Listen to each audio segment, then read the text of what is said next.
tardes. Primero, daros las gracias por haber venido, que habréis más de los que pensaba yo, porque siendo sábado es complicado. Este es Luis Landa, historiador, escritor y habitual del Diario de Navarra, ya lo habréis leído alguna vez. Y se ofreció a hacer el prólogo del libro, entonces va a presentar el inicio del libro. Bueno, pues muy buenas tardes. Para mí es una gran ilusión venir a Sangüesa, porque yo siempre recuerdo los años jóvenes, cuando venía a las Javiradas, ¿no? Y ahí veníamos pues, por el sábado de fiesta que había aquí, ¿no? Que se formaba una gran fiesta, y al mismo tiempo, bueno, pues era un maridaje entre fiesta y devoción a San Francisco Javier y a todo lo que suponía el castillo, ¿no? Y entonces pues siempre me acuerdo. Y después, a partir de algún título que hice o algún escrito que hice en el Diario de Navarra sobre Sangüesa, criticando un poco pues, que estaba muerto, que le faltaba vida y esas cosas, pues bueno, comencé a conocer a bastante gente de aquí, aunque ya conocía anteriormente, y a partir de entonces pues ya conocía también a Rogelio, y entonces pues he venido muchas veces aquí, porque me encanta el arte, me encanta, yo también he escrito varios libros, y me encanta todo lo que sea historia y todo lo que sea arte, y entonces pues me entusiasmaba y siempre que venía pues era para mí muy bueno. Yo creo que decir Rogelio Taboada es decir Sangüesa, es decir Rocaforte, es decir yo creo Sancho Ramírez, es decir tantas cosas como lo de Jaca, porque él está tan implicado aquí, ¿no? Que yo le he visto cómo va descubriendo, ¿no? Legajos, piedras, y claro, todo eso yo he visto que le ha venido de su padre, ¿no? Como cantero, pues yo he visto que ha sido un hombre pues, que ha seguido a su padre y, como se dice vulgarmente, ¿no? De raza le viene al galgo, ¿no? Y así le ha sucedido a Rogelio. Y entonces, pues yo siempre digo que la historia que está reflejada, sobre todo en la Edad Media, es la Biblia en piedra, ¿no? Ya sabéis que antiguamente los fieles, los peregrinos, cuando iban a la iglesia, pues se fijaban, como no sabían leer, pues se fijaban en lo que habían esculpido, ¿no? Que habían forjado los canteros en las portadas, o si no, en los capiteles, ¿no? de las basas y del fuste. Y entonces, pues ellos interpretaban lo que habían visto allí del Antiguo y del Nuevo Testamento, ¿no? Pues entonces Rogelio pues ha ido también despejando y descubriendo, ¿no? Cosas, y por eso pues yo creo que cada piedra de Santa María en la del Real, o la de Santiago, o la de San Francisco, o la de San Salvador, pues los tiene ya tan conocido, que yo creo que no hay piedra sobre piedra que él no haya investigado sobre todo eso, ¿no? Y eso pues a mí siempre me ha gustado. Y después no solo se ha dedicado al aspecto religioso, que yo creo que conoce a todos los sacerdotes y párrocos de todo el entorno de aquí, ¿no? Porque ha trabajado, y aquí veo algunos que han venido, ¿no? Como el de Lumbiero, el de aquí, que han venido, pues, que es tan amigo de ellos porque está metido también ahí y le gusta investigar todo lo que ve. Pero no solamente se ha fijado en eso, sino que también pues, ha visto el palacio este de Valle Santoro, ha visto París, ha visto la familia Jasso, es decir, ha visto casas señoriales, es decir, que recrearse con él es pasearse por Sangüesa y ver la maravilla que hay aquí, ¿no? Porque yo siempre que vengo, Sangüesa para mí es como Olite, ¿no? Es una Sangüesa medieval, pero ha sido tan bonito el que se han preocupado los representantes del pueblo para reflejarlo, que yo creo que ahora en el siglo XXI seguimos viendo que esto es como un museo viviente, ¿no? Que por cada sitio que vas por Sangüesa pues encuentras cosas, no sé, yo diría curiosas, anecdotarios, fechas, etcétera, etcétera. Y lo que más me gusta a mí de Rogelio es que yo diría que ha estudiado la otra historia de lo que es Sangüesa y lo que es Navarra, y lo que es la comarca de Sangüesa. ¿Y qué me refiero yo con la otra Sangüesa? Pues porque ha descubierto cosas que anteriormente los historiadores y los que escribimos libros, pues nos limitamos muchas veces a copiar lo que han dicho anteriormente otros. Sin embargo, Rogelio en sus escritos, y este va ya con el sexto, pues no ha hecho eso, sino que ha investigado piedra a piedra, legajo a legajo, y ha descubierto cosas pues, que muchos de nosotros no sabíamos, ¿no? Por ejemplo, lo de Zaragoza, ¿no? Todo el mundo, la Icastola y todo, pues que Sangüesa viene de Zaragoza, y lo vemos en todos los sitios, y en la avenida de Sangüesa en Pamplona, abajo Zaragoza. Y sin embargo él, pues parece ser que ha descubierto que Sangüesa en el euskera o euskérico no significa Zaragoza, sino que viene de Santorum Nosa, es decir, de huesos de santo, ¿no? Entonces, todo eso nos admira, ¿eh? Y vemos, pues, que tiene un origen latino. Y eso es lo que más me gusta de él, ¿no? Que no se conforma con leer los libros, sino que hace es buscar otras fuentes distintas para que de esa forma pues busquemos el origen y no, como muchos hemos hecho muchas veces, que por no investigar cogemos datos de otros que han escrito anteriormente y así hay falsedades desde la Edad Media que se van repitiendo como un mantra cada vez y claro, eso es peligrosísimo.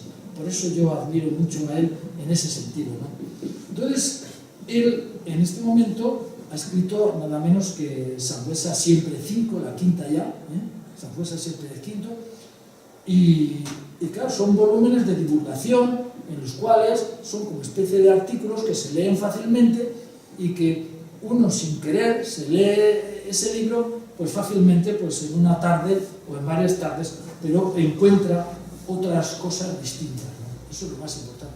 Y además no se ha conformado con hacer algo que diríamos que es historia, sino también se ha dedicado a la novela histórica, ¿no? Que es muy bonito. Yo tengo varios libros sobre novela histórica y ¿sabes por qué es bueno la novela histórica? Porque hay mucha gente que la historia es muy pesada, anécdotas, el Felipe I, Felipe II, Felipe V o Sancho I, es un poco aburrido. Sin embargo, si mezclamos la realidad con la fantasía, de alguna forma, pues nos acercamos más a la historia, ¿no? Y de esa forma, pues es una manera de aprender, de recrearnos y al mismo tiempo de enterarnos de las cosas que han pasado, ¿no? En la novela, por ejemplo, de Siempre Gracia, ¿no? Semper Gracia 1, pues es una novela, ¿no?, ambientada en la Marca de Sangüesa, la comarca, ¿no? Y le da también cierto protagonismo femenino, que también en esta época en que estamos, en que se está reivindicando tanto, ¿no?, el aspecto femenino, pues es importante y es interesante. Así que la novela también se ha metido con éxito y esperemos que no sea el primero, sino que sea pues otra más, y así sucesivamente. Pero lo que aquí nos trae hoy es el quinto volumen, ¿no?, de La Sangüesa siempre, ¿no? Y como os he dicho anteriormente, os he dicho que era la otra historia, esto es también la revisión de la historia. Es decir, que se han metido en temas que hasta ahora todos lo dábamos por válida y sin embargo eran falsedades.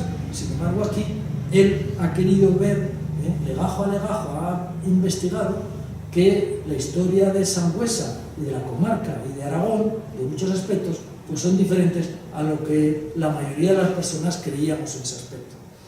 Bien, pero a mí me dijo un día, oye, ¿quieres prologar el libro? Y yo le dije, bueno, lo voy a prologar, pero no por ser amigo tuyo, sino lo voy a prologar porque he visto en ti una profesión, he visto en ti una persona que investiga y eso me entusiasma y me ayuda a saber más e interesarme por las cosas. Y lo he prologado, y lo digo por primera vez, aunque a él no se le haya dicho, no por ser amigo suyo, sino, repito, porque me gustan sus libros y me gusta su forma de actuar. Y eso me interesa, ¿no?, el ver a las personas. Es que no lo sabéis, muchos de vosotros, aunque lo conocéis bien, pero tiene, Rogelio, no es por alabarlo, porque esté aquí, tiene una memoria de elefante. ¿De verdad no te digo? Es que es impresionante ir por las calles, ver cada una de las iglesias, porque yo llevo horas y horas con él en varios días que vengo, ¿no? y pasamos toda la mañana y me lleva de un sitio para otro y me marea, de verdad. ¿Por qué? Porque sabe fechas, sabe nombres, les pone a los reyes el orden perfectamente, y si es Sancho III es Sancho III y no es el siguiente. Es decir, que yo creo que es una recreación estar con él, ¿eh? Y por eso, si vosotros repasáis este libro, son una especie de artículos, ¿no?, que vamos viendo pues distintos aspectos de la vida, ¿no? Comienza el relato con el Bispado de Oya, más tarde habla de los capiteles de Santa María del Perdón en el pueblo de aquí cerca del Sor del Rey Católico, y una de las cosas que más me ha impresionado es lo que dice él, simbología medieval de Navarra. Y aquí él muestra la importancia que tiene la estrella de 8 puntas, ¿no?, en la cual él se siente muy navarro y muy sangüesino, y entonces él habla del símbolo nobiliario de la familia real jimena, sobre todo de Sancho VI y de su hijo Sancho VII, ¿no? Y sobre todo es como un símbolo, la estrella de 8 puntas, como la libertad de la ciudadanía, ¿no?, como que son libres, es como una representación. Y ha sido tan importante esta estrella de 8 puntas que lo vemos en varios sitios, ¿no? Lo vemos en Sor, lo vemos en Orradre, y sobre todo donde ha quedado palpable, y lo habéis visto, es en el escudo de Estella, ¿no?, que tiene todo ello una estrella de 8 puntas. Es decir, que él pues ha visto algo distinto y ha investigado, y los demás pues muchas veces no sabemos que proviene pues de la familia jimena, y que lo han aprovechado esa estrella nada menos que Sancho VI y Sancho VII el Fuerte de Navarra, ¿no? Y otra cosa también en el símbolo medieval que hemos visto es que pone la luna, ¿no?, el símbolo de la luna. Pero es curioso que la luna, que es el símbolo de los musulmanes, lo pone al revés, ¿eh? ¿Y por qué lo pone al revés? Porque para él y para todos los que hemos estudiado un poco de historia, pues es un poco el símbolo, ¿no?, de la victoria de los cristianos contra los musulmanes, ¿no? Es una forma de decir, oye, está aquí, pero no porque amemos a Alá, no en ese sentido, ni que porque creamos en la doctrina musulmana, sino simplemente porque eso significa, para los que lo lean y para los que lo vean en las efigies, que es el símbolo de la victoria, pues, de los cristianos. También sabe muchísimo él de los Sanchos Abarca, ¿no?, el título de Abarca, ¿no?, que también es un símbolo importante para los navarros en la historia, o la cabeza que ponen los moros, ¿no?, que hoy en día pues hay que tener mucho cuidado. Ya sabéis que hay en muchos sitios el símbolo de las cabezas de los moros, pues que por respeto, lógicamente, pues no parece bien, y en muchos de los sitios los han quitado, como en Guipúzcoa y en algunos otros sitios, ¿no?, porque es un signo pues de, no sé, de indignidad, ¿no?, para los que son musulmanes, de llamarles moros, y sobre todo las cabezas. Bien, después también habla en alguno de otros de los artículos en el romance navarro, ¿no?, que eso es muy importante. Sabéis que hoy en día los vascófonos, los euskéricos, pues hablan de la lengua navarrorum como si fuera el origen del vascuence, ¿no?, y dicen que la mayoría del pueblo navarro pues hablaba el vascuence en todo el territorio. Pues él también quiere demostrarlo en ese sentido, que la lengua navarrorum no se refiere al vascuence, sino que es un producto de lo que es el romance, ¿eh? Sabéis que las primeras palabras en castellano, vamos a decir en romance, por ejemplo, que están en el Cantilario de Valtesta o en San Millán de la Cogolla, sabéis que un monje, al traducir unos escritos de San Agustín, como él sabía latín, pero también era bastante rudo y no sabía mucho de latín, entonces al lado, sabéis, ¿no?, que ponía las glosas, que se llaman las glosas emilianenses, que en aquella época, en el siglo X aproximadamente, ya sabéis que era un territorio navarro, pues ponía al lado del margen unas palabras en castellano y en euskera. Eso quiere decir que no eran las palabras primeras en castellano, sino que era en romance, el romance navarro-aragonés. Eran las primeras palabras que comenzaban los de los pueblos a dividirse, o como si fuera pues un vocablo distinto, ¿no? Conforme vosotros veis en Andalucía, pues casi las palabras a veces se las comen. Pues eso es como una especie de traslación, ¿no? Como fue después el castellano, o como fue el catalán, o como fue el gallego, ¿no? Pues el romance navarro lo podemos considerar también como si fuera una delegación de lo que es el gallego, o lo que es el catalán, o lo que son los barrios distintos, ¿no? Entonces, él también, en ese sentido, pues habla del romance navarro como algo muy importante. Y ya sabéis que hay muchos escritos en romance navarro, como El Príncipe de Viana, y otros que escribieron en romance navarro. Y las actas oficiales del gobierno en aquella época se escribían en romance navarro, ¿eh? Lo que pasa es que después se fue deteriorando, y con la incorporación ya de Navarra a Castilla y todo esto, ya el castellano supeditó a lo que era el romance navarro. Bueno, pues todo eso también él quiere demostrarlo y quiere, pues, justificarlo con datos, y eso es muy importante. Después tenemos también la existencia de Arista, que él habla, cuando leáis, ¿no?, que no es así, que no era de Navarra, sino que era de otro lugar. Y también me llama la atención mucho la carta de San Eulogio de Córdoba, ¿no? Este San Eulogio famoso, que sabéis que era del año 800, ¿no?, 800 y pico, que era un monje que se vino y quiso irse a Francia, que era de Córdoba, y se quiso venir a Francia para evangelizar, y no pudo ir por las guerras que había con Carlomagno, y entonces se quedó en la zona de Navarra y de Aragón. Y entonces se quedó, y por ejemplo nos da constancia de que se hospedó en Leyre, aquí muy cerquita. Es decir, no sabemos si estamos hablando del año 800, ¿eh? Es posible que igual se paseara también por Sangüesa un día, ¿eh? Este San Eulogio pues descubrió, se metió en las bibliotecas y descubrió un montón de anécdotas y un montón de referencias de varios. Por ejemplo, descubrió también lo que era de Mahoma, ¿no?, un libro sobre Mahoma y sobre las disputas que había con Mahoma, y otros muchos, también el famoso libro de San Agustín, La ciudad de Dios, ¿no?, la ciudad, ya sabéis, ¿no?, la ciudad de Dios, que se dividía en lo que es la ciudad de los hombres y la ciudad del cielo, como dos diversificaciones de lo que eran las ciudades, ¿no?, lo que era Dios y lo que era la ciudad normal. Entonces, este Eulogio también él ha querido, pues, sobresalir en ese aspecto y ver la importancia que tiene este San Eulogio para conocer también aspectos de Navarra, que él también escribió.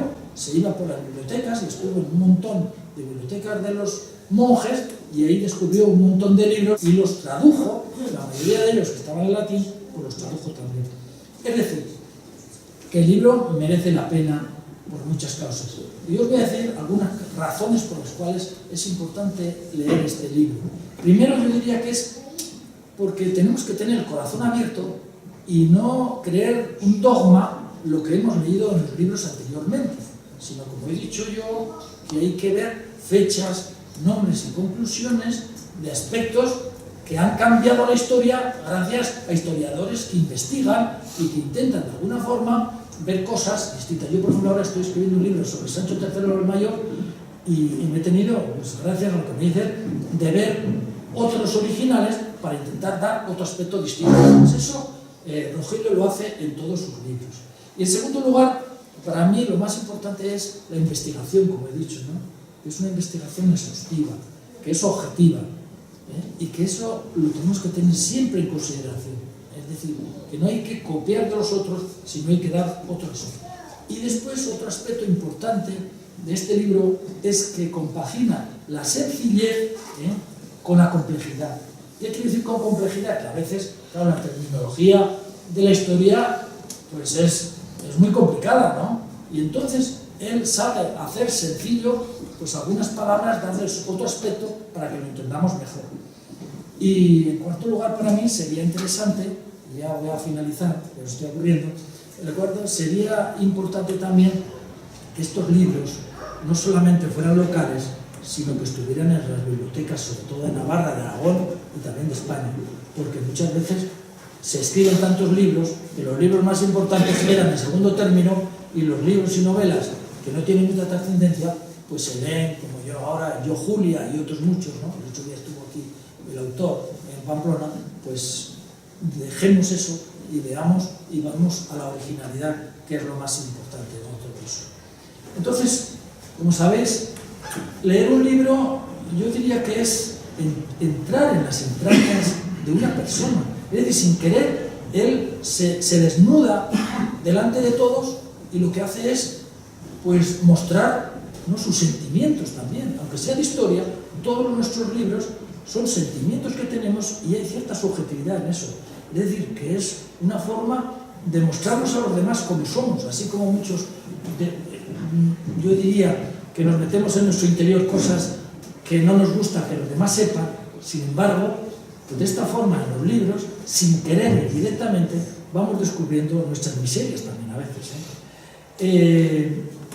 Yo ayer estuve en una presentación de un libro de Víctor Manuel Arbeloa, supongo que lo conoceréis, que es un gran historiador de Navarra, que fue presidente del Parlamento de Navarra, anteriormente fue sacerdote del párroco de Estella, supongo que lo conoceréis.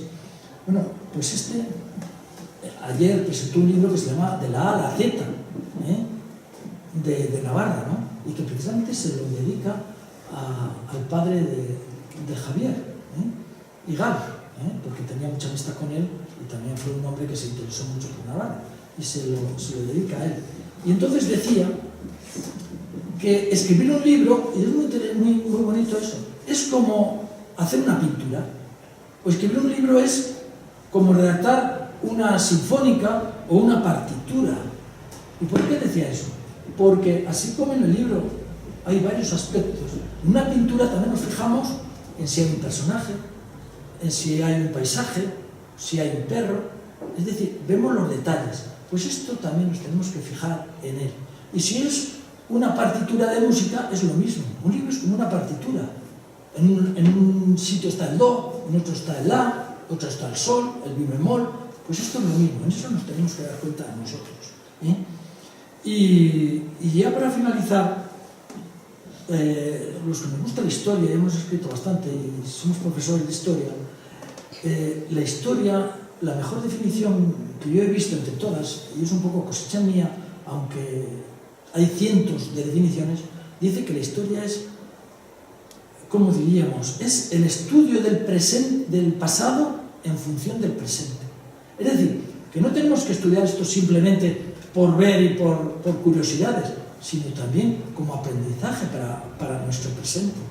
Es decir, que tenemos que ver los errores que cometieron anteriormente nuestros ancestros para no volver a cometer los errores y coger la parte positiva de la historia y aplicarla a nosotros. Eso es lo más importante de todo. Yo quisiera que os quedarais con eso. Es el estudio del pasado en función del presente. Es decir, siempre tenemos que aprender de la historia a través de lo que hicieron. Muchos errores, pero también muchos aciertos. Y eso es lo que tenemos que hacer. Y por último, yo suelo, cuando dedico mis libros también, suelo poner una frase de Addison que dice que la lectura es a la mente lo que el ejercicio físico al cuerpo. Es decir, que si nosotros no hacemos ejercicio, no paseamos o no vamos al gimnasio, pues nuestros miembros se atrofian, ¿no? Y cada vez somos más lentos y peores para nuestra vida. Pues lo mismo pasa con nuestra mente. Si solamente nos dedicamos a ver los WhatsApps y a ver la televisión y nos convertimos en personas pasivas, entonces nuestra mente se atrofia. Por eso ahora los chavales van a clase y dicen, no quieren saber nada de memoria, no, si está todo en los libros. Oh, qué bonito. No. Es que desarrollamos nuestra inteligencia y desarrollamos nuestra memoria, y si no la desarrollamos no sabemos nada. Un hombre sin información es un hombre sin opinión, ¿no? Si yo no sé de nada, ¿cómo voy a discutir y cómo voy a saber cosas? Es imposible. Pues esto pasa lo mismo. Debemos cultivar la lectura para que nuestra mente también se abra y para que aprendamos y que nuestra memoria se desarrolle. Por eso los críos hoy en día pues tienen muy poca memoria. ¿Por qué? Porque no les desarrollamos. No quieren aprender ni los ríos, ni los afluentes del río Ebro, ni el Aragón, aquel. Lógico. ¿Y por qué pasa eso? Pues se atrofian nuestros deseos. Así pues, a mí me parece que es un libro interesante, que debéis leerlos todos y que nos va a ayudar a descubrir nuevas aventuras y nuevas cosas. Y le animo a Rogelio a que siga en ese proceso, ¿no?, de investigación Yo creo que en este momento es el hombre que más sabe de Sangüesa, aunque no lo quiera decir. Muchas gracias.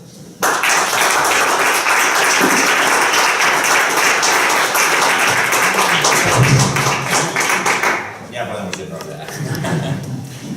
Bueno, pues muchas gracias, Luis. Es de ponerse por un lado. El libro se compone de 14 cuadernillos que hice independientemente conforme salía, porque yo en los libros anteriores escribía sobre Sangüesa. Entonces había cosas que encontraba por ahí que no tenían relación directa, pero merecía la pena investigarlas. Lo voy a hacerlo en cuadernillos y ahora he vendido 14 libros. Ya vais a ver, son solo 2 minutos y medio, no os da tiempo a dormiros siquiera. A ver qué tal sigue. Sangüesa Siempre 5 es la publicación resultante al estudio de la comarca de Sangüesa, en Navarra, donde se recoge una colección de 14 cuadernillos de temática variada, que si bien no tuvieron cabida en las publicaciones anteriores, son merecedores de tener un lugar propio. Un amplio análisis documental nacido del estudio de nuestros documentos más antiguos expone una realidad histórica diferente a la conocida actualmente, desmitificando dogmas que poco tienen que ver con el estudio de la historia y que tanto daño han hecho a la historia real de nuestra comarca. Entre sus páginas encontramos un estudio pormenorizado del romance navarro, antigua lengua de las tierras libres, que daría paso al castellano actual.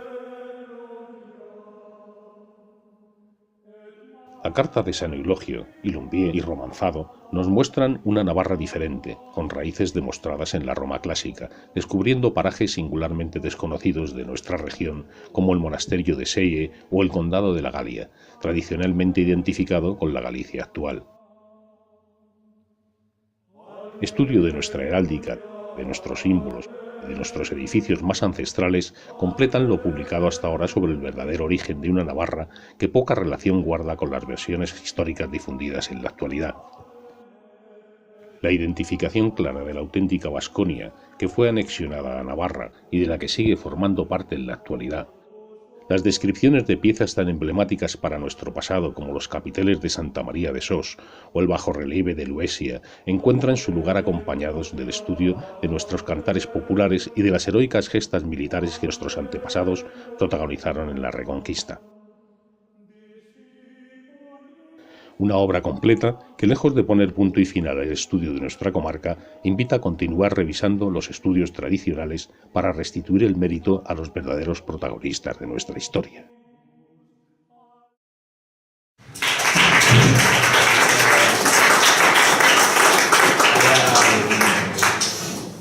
A ver si veis, es cortico, pero vamos, que se resume muy bien el libro, que era la idea. Bueno, pues lo que ha dicho Luis ha sido, la verdad, un resumen bastante completo. Voy a contar ahora las partes más significativas.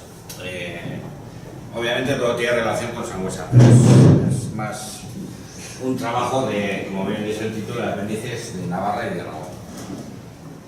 En la parte de San Roja es uno de los capítulos más singulares, por decirlo así. Esto fue muy curioso, fue un estudio paulatino. Estudiando la documentación de los archivos de Pamplona, yo he notado mucha diferencia, sobre todo en los nombres de los topónimos y los nombres de personas, que todo lo que era en la parte de esta franja para abajo, todos los archivos que había eran nombres comunes englobados. Y los únicos que se podían llamar vasco, vascófonos o de raíz vasca eran siempre de esta zona. Joder, y me llamaba la atención y seguía acumulando, al final un día hablando con un compañero de una página web de Arcos de Herradura, que es de Bilbao, y él se conoce mucho de montes y la zona esa, que es montañero aficionado. Le pasé un mapa y le hice una raya así a un mapa de esto y le digo, oye, ¿sabes que siempre que estudio tal me sale la frontera esta así rara para arriba? Me dice, joder, me has marcado justo las aguas de los montes, claro, a mí como si me hablaba japonés, ¿no? Y ya me explicó que son los puntos más altos de los Pirineos y ahí es donde cambian las vertientes de las aguas y tal. Joder, y dije, pues casualidad no puede ser, algo tiene que haber detrás. Entonces, claro, aprovechando que era montañero él, pues llamé a todos los montañeros conocidos y digo, oye, solís ir por, ¿no veis? Aquí se ve muy bien, por eso he puesto el mapa este topográfico, que es toda una sierra Y a los que vayáis por Aguilar, si tenéis tal, buscadme una marca en concreto, porque eso ya lo sabía yo de estudios anteriores. Las mugas en la Edad Media se marcaban pues cogiendo una peña de un lugar y se hacía una cruz, se bendecía la cruz y esa era la muga oficial, como si fuera un mojo. Pero eso casi desde el tiempo de Roma. Y entonces pues los puse a buscar y me encontraron varias. Que no diré dónde están ni en qué sitio en concreto para que no desaparezcan, veis, lo cruzo aquí. Porque estas cosas basta que se sepan para que vayan detrás a eliminarlas. Pero vamos, que están. Y entonces esto ya es una certificación de que ya en el tiempo de los visigodos la frontera entre Aquitania y Navarra era la cordillera esta.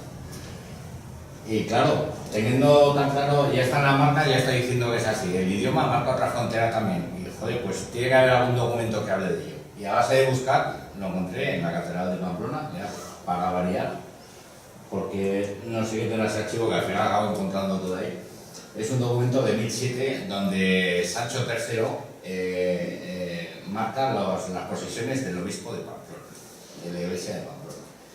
Y en ese sale todo detallado de todos los nombres que dice.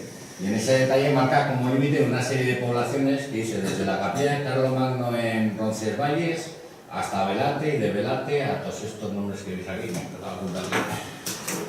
El nombra como posesiones propias del Valle de Roncal, el Salazar, hasta el Valle de Ebro, eso es la Esco y tal.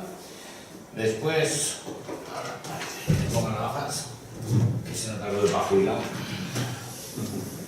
¿Me oís bien? Sí, ¿no? Incluyendo los valles de Oyarzun, La Valle, Berastei, Araiz, Larraun, Araria, Ozcue, Hernani, Sella, Tiliar, Iraugui, Oyar, Errezil, Leiza, Areso, Erozqueta, Escurra, Olarumbe, Imaoz, Jalsarás, Cunómnibus, o sea, con todos sus valles y villas y toda Guipúzcoa. O sea, todos los nombres que marcas son todos de esta frontera así hasta San Sebastián. Que dice hasta la villa de San Sebastián, que está sobre la orilla del mar Océano y tal. Y de ahí para abajo todo, o sea, empieza a describir todos los valles y todo, pero esto de aquí no figura porque esto no pertenecía aún en el año 1009, no pertenecía a Navarra. O sea, en el 1007, perdón, que el documento es del 1007. Entonces, ¿qué ocurre? Esto formaba parte del Ducado de Vasconia, que ya he hablado en algún libro más, el Ducado este, y el Duque de Vasconia falleció en 1009, que era un medio pariente de esto, porque era hijo de una princesa aquí de Navarra, de Pamplona. Al heredar a su hermano se había criado en Pamplona y con Sancho el Valle tenía mucho trato y tal, y era pues tipo ahijado, padre no ahijado. Y entonces ya a partir de 1009 Sancho se apropió de esto. Y a la muerte en 1032 de su primo, por decirlo así, reclamó ya todo el ducado de Vasconia, pero eso ya no le valió porque entraron aquitanos y francos y tal, y no se puede hacer con todo el ducado. Pero esta parte se puede asegurar que es Navarra desde el año 1009, anterior nunca. Y posterior ya para siempre hasta el día de hoy, vamos, la franja que se pierde aquí, que por eso nos quedamos sin mal, pero esto tiene consecuencias, aparte del poder ya determinar cuándo entra a formar parte de Navarra, porque todo esto de abajo ya es Navarra desde Intempore, ¿no? El factor lingüístico también, porque ya esta zona son los colonos que empieza a utilizar en las sucesivas reconquistas y es cuando se empieza a difundir el vascuence y se crea la figura de vascongado, que no vascón. Estos de aquí eran vascones porque él en el 1014 ya empieza a hablar de restituir la diócesis iruniense, que es la primera referencia a Iruña, lo que hablamos de Iruña, es a consecuencia de esto. Y en el 1022 ya se intitula como rey de Navarra, de Aragón, de La Rioja y de toda Vasconia. ¿Te acuerdas de la cita que puse? Pues eso es el terreno este de aquí. Y entonces cogen los vascones de aquí, que estos eran vascones y hablaban el vascuence original, el que de verdad hay que mantener, que es todo este de aquí, y empezó a reprobar todas estas tierras. Entonces, los descendientes de esos vascones, que hago una guía explicando qué es cada cosa, y ahí salió la figura de vascongado, que es descendiente de vascón. Pero claro, un vascongado podía nacer aquí en Navarra, podía nacer en Guipúzcoa o donde fuera que irían a colonizar. No eran vascones propiamente, pero eran descendientes de ellos por su lengua. Es una cosa muy compleja, pero muy curiosa. Y sobre todo nos quita muchos males de lo que dicen ahora, que sí, como eso de que hablaban en Sangüesa de euskera y tal, pues eso aquí nos hablamos. En zonas que se han recolonizado, como un documento que cito de Salinas de Morbihan, siempre del Equipaya, pues ahí sí hubo colonización básica. De que abajo gente de aquí a colonizar. Bueno, a ver. Bueno, el problema con los vascos y las vascas viene desde la Ilustración, desde el siglo XVII en adelante, cuando empiezan a hacerse los primeros trabajos ilustrados, que son una mezcla de historia real, los primeros estudios, pero con mucha fantasía y ciencia ficción también, porque reinaban los huecos que no conocían, porque los fabulaban, ¿no? De hecho, la Ilustración se puede decir que terminó con la obra de Tolkien del Señor de los Anillos, que es una consecuencia de toda la Ilustración. Este que es anterior, este de 1540, ya podéis ver cómo pone, ¿ves? Gascuña lo pone donde tiene que estar, en Gascuña, arriba, en Aquitania. Y este que es de los últimos fiebres de 1665, creo, no, 1662, lo mismo es. Aquí pone pues Monreal, más o menos aceptado, porque tenían pues, Pamplona, pues con los límites que tenían, pero las regiones las marcan todas, aquí veis, Reino de Navarra y la Gascuña, ¿dónde está? Y a partir de la Ilustración ya del 17-18 ya empieza a verse por aquí bastones, por aquí bastones, por aquí bastones. O sea, pero los que tenían conocimiento real de la historia la ubican todos donde realmente está, y ahora es cuando se empieza a reconocer.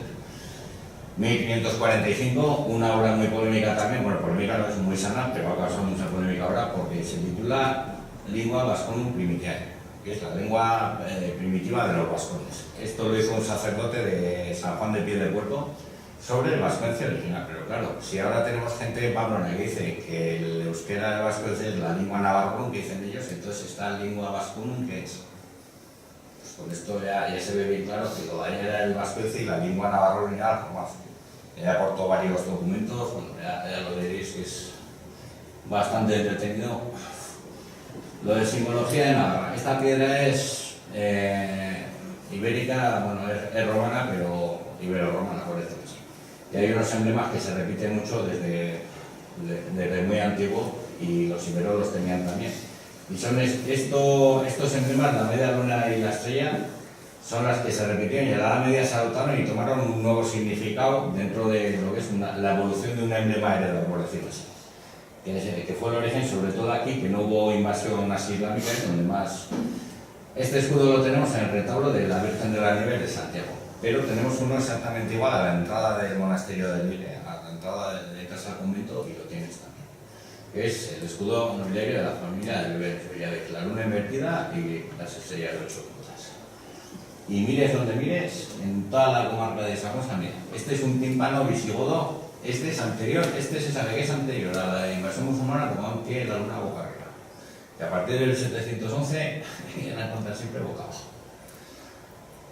Era la nobleza militar de la comarca. Esta es la familia Jasso, que la tenía Gelbezada, esta está en la iglesia de Santiago, esta está en la tapia de esta misma casa, en la parte de atrás.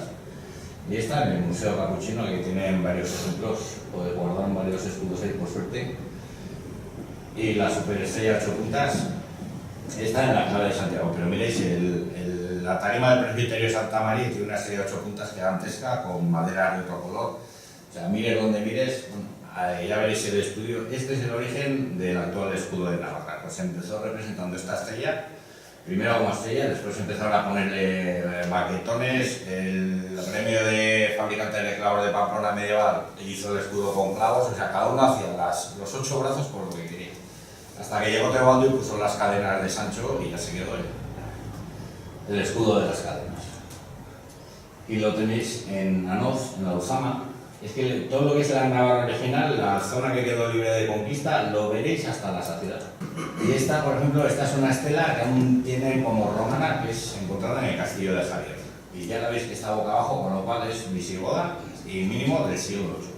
Además, cualquiera que tenga un poco de conocimiento, los romanos hacían unas estelas jurídicas y muy lisas. Y bien, esto está hecho burdo vasto, que era como trabajar los visigodos, era de acaba pronto que quedó. Pero ya se ve, de hecho, la bandera de Javier, no sé si la conoceréis, sigue siendo la Jerezao y la luna boca abajo. Esto es la nobleza militar de Navarra de la Reconquista. Y esta es la losa que tiene aquí el padre Javier en Orradre. Es una tapa de sarcófago que reutilizaron para entonar el suelo, que es, vamos, es la estrella y después la laurea romana de los césares y de los senadores, que tiene aquí mucha lógica, porque esto está en el corazón del romanzado. Y ya solo con el nombre de romanzado ya tenemos todo dicho.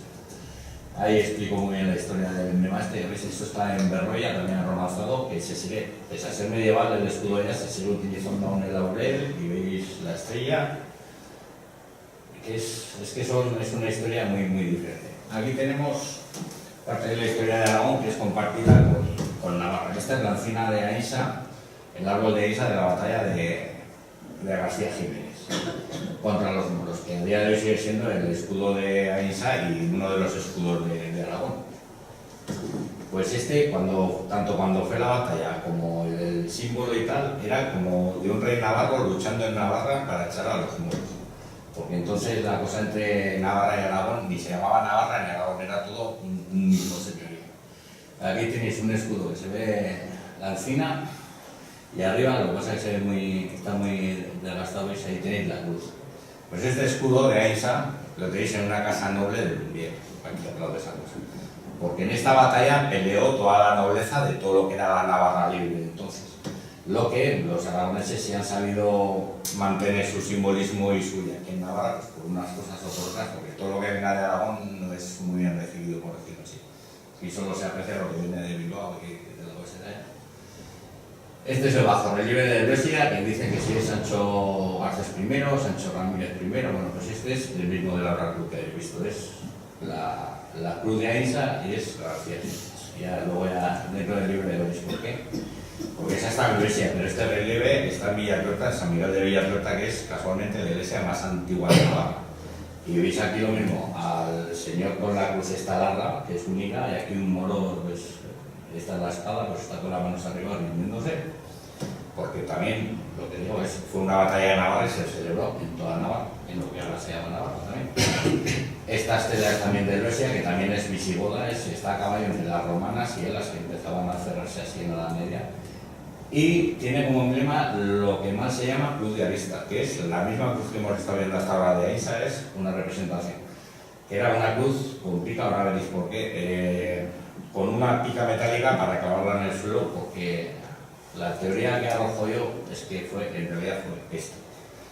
Fue el estandarte navarro, que los moros le prendían fuego en Aínsa, y en vez de desmoralizar a los cristianos como querían ellos, al revés, lo utilizó el rey como mirar una cruz en llamas, y eso es que Dios nos apoya, y ganaron la batalla. Pues leéis la crónica que la pongo ahí, que está muy a huevo, sobre todo porque en la propia crónica se nombra varias veces el estandarte navarro, y desde esta batalla desaparece de la crónica y no se vuelve a nombrar. O sea que lo más posible es que quemaran el estandarte navarro y del estandarte en llamas saliera tanto la cruz de arista como la de Aínsa. Los capiteles de Sors, de los Cagamones, que son romanos, un estudio bastante completico, y a mí me ha traído con buenas galerías a nivel de universidades y tal. Este es el derecho también, unas parturientas dicen, unas bailarinas. Bueno, pues yo el origen lo he sacado en el Antiguo Testamento, de cuando las hijas de Sion tienen que lavar sus impurezas. O sea, todo esto es de una iglesia muy primitiva, anterior a los primeros evangelios que empezaron a llegar de Jesucristo. Porque en el momento que llegó el Nuevo Testamento, por decirlo así, todas las iglesias, si ya conocéis todo románico de aquí, son capiteles sobre la vida de Cristo. Aquí tenemos el viaje a Belén, San Juan Bautista, pues estos que son del Antiguo Testamento es de una primera iglesia muy, muy antigua. Y en eso los tenemos los dogmas, que declaran la antigüedad, que dicen del siglo XI, en el siglo XI se construiría la nueva. Esto es un capitelico que tiene afuera la puerta, esa misma iglesia, que es algo, esto está en Europa del Niño, que no lo he incluido aquí porque está sin completar, y si se nos pone, y me da que me quedan los dos hijos.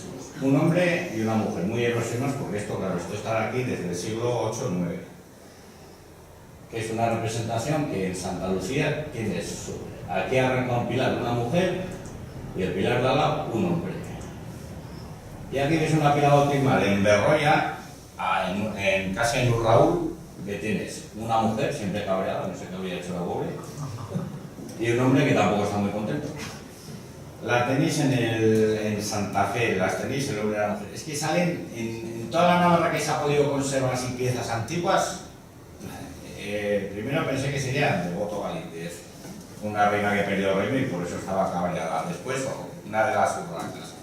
Al final saldrá, no sé, pero saldrá. Yo creo, tengo el fundamento de que esta familia, o sea, todos los personajes vivieron aquí porque esto es parte de la iglesia de Lumbier, del exterior. Y esto era un mausoleo, un panteón que ahora queda reabsorbido, pero tiene dos escudos muy desgastados. Y lo destacable no es que haya dos escudos, sino que estén en paridad, o sea, que le den el mismo valor al del marido y al de la mujer, que eso es muy navarro porque en el resto de regiones o reinos de España no se da. Sin embargo, aquí siempre se ha reconocido la igualdad entre el marido y la mujer. Y siempre se han acompañado, incluso en la Edad Media, que en un mismo se ven escudos medievales. Es aquí el IHS y tal, la rama del laurel que no falte, y vemos otra vez los dos emblemas de la misma familia. Con lo cual, ahora estoy siguiendo la pista esta. Bueno, volvemos a SOS.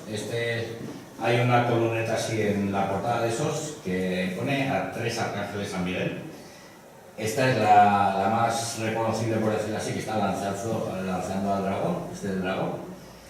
Y las otras dos demuestran lo antiguo que es el templo de la iglesia de SOS. Este es el de medio, pero esta foto casi hay que sacarla volando, prácticamente volando. Esto es un orbe con una cruz, que es muy parecida a lo que levanta San Miguel de Arradar. Esta es una de las representaciones de San Miguel muy antigua. Y la otra es también con las... ¿Veis? Esta, por ejemplo, es del Museo de Atenas, del Museo Bizantino de Atenas, también el arcángel San Miguel con el orbe. Esto aquí en el románico es dificilísimo porque se le representa ya con la báscula pesando las almas, sin embargo en SOS lo tenemos con el orbe. Este es el orbe, como tiene todas las coronas de los reyes católicos que hay en Europa, tiene el orbe, y este es la exaltación de la cruz. Santa Lucía de SOS, que se incluye aquí en un estudio también, en la Edad Media se llamaba Iglesia de Arcángel San Miguel. El Arcángel San Miguel era entonces el patrón de Navarra. Y claro, y es famoso por hacer la exaltación de la cruz. Y es que SOS, la patrona de SOS, sigue siendo a día de hoy la exaltación de la cruz. Es siempre un círculo, empieza desde donde empieza y acaba siempre en el mismo sitio. Esto es un documento que alguien, que sigo sin saber quién, me hizo llegar hace unos años. 12 folios de Madrid son, mira, a ver si... de un cuestionario que hizo el cartógrafo real de Madrid al párroco de SOS. Y me lo mandó uno que había leído mis libros para que viera que había aceptado, vamos, aquí confirma el 90% de lo que he escrito yo sobre SOS habré publicado. La independencia de Castillo y la iglesia del pueblo, que la aldea original estaba abajo de Santa Lucía, o sea, me dio un alerón de paquete. Pues aquí lo transcribo y sale pues eso, todas las preguntas que él hace y las respuestas que le ofrece el párroco. Este lo conocéis a uno. Esto es un capitel que hay en Leire que está escrito en árabe y pone: no hay más Dios que Alá. Que tiene su miga, pues ya explico por qué está ese capitel. Aquí en Navarra hemos tenido una historia muy... Bueno, y esta es la única cosa moderna, se puede decir que es moderna, que estaba incluida aquí porque los otros libros de Sangosa pues no tenía una cabida natural, son todos medievales. Aquí, como son libros independientes, pues le querían poner su sitio.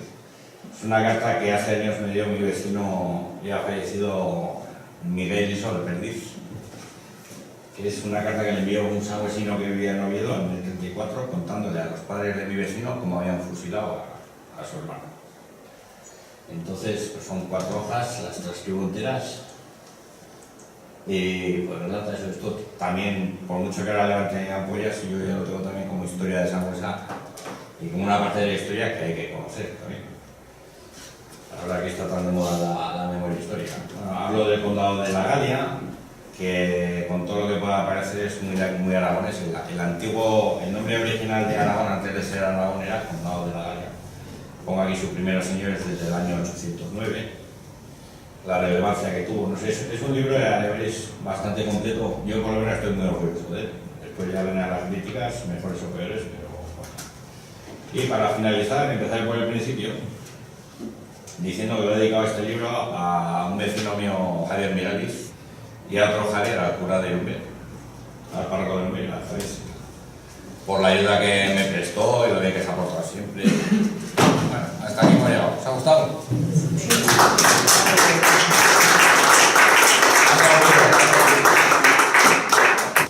Una pregunta. ¿Qué tiene que ver lo que has dicho Sangüesa con los huesos de los santos? ¿Por qué? Esa una. Y la segunda, que me interesa mucho, es esta. ¿cuál es tu opinión respecto a Sos del Rey Católico? ¿Fernando el Católico nació en Sangüesa, en el Camino o en Sos, según tu forma de pensar? Pues que era la media. A ver, Santoro no sabe ser fácil, es de una iglesia muy antigua que recogió aquí muchas reliquias traídas por las migraciones, o sea, con la invasión musulmana subieron los curas con las reliquias hacia el norte peninsular. El núcleo más grande conocido fue Oviedo, pues el segundo fue Sangüesa, y se hizo un santuario muy grande para recogerlas, y de huesos de santo en latín, Santorunosa, Santosa, Santosa y Sangüesa. O sea, es una derivación latina, vamos, me la sacaron todos, a todos los que le consultan de centro. Y lo de Fernando, complicado y comprometido. Yo creo que nació en Sangüesa y se crió en Sangüesa, y hay varios índices que invitan a pensarlo, pero después en un futuro, a ese tiempo, interesaba que fuese aragonés para reinar en Aragón, y entonces se dijo que sus padres vivían aquí en uno de los palacios de aquí de Sangüesa. El ama de cría era la mujer del notario de Sangüesa. Y si un señor tiene el ama de cría en Sangüesa es porque se ha criado en Sangüesa, porque si hubiera criado en Zaragoza, su ama de cría sería Zaragoza, posiblemente. Que la mujer del notario creo que no tendría ningún atributo especial para llevársela por ahí. Otra cosa es en el juicio por la Villa del Real que hubo entre Sangüesa y Sos, que llegó a otras instancias hasta tener sentencia de Fernando. Don Fernando el Católico entregó toda la Villa de Sos y todas sus tierras a Sangüesa, cosa que después su nieto la revocó y se la dio a Sos, y entonces pertenece a Sos, pero Fernando el Católico. Y hay citas en sus memorias que ya dice que él siempre tuvo la necesidad de conquistar Navarra por ese ansia y ese nervio que había heredado de su ama de cría, esta famosa, o sea, como reconociendo que él, que es navarro, reinaba en toda España menos en Navarra.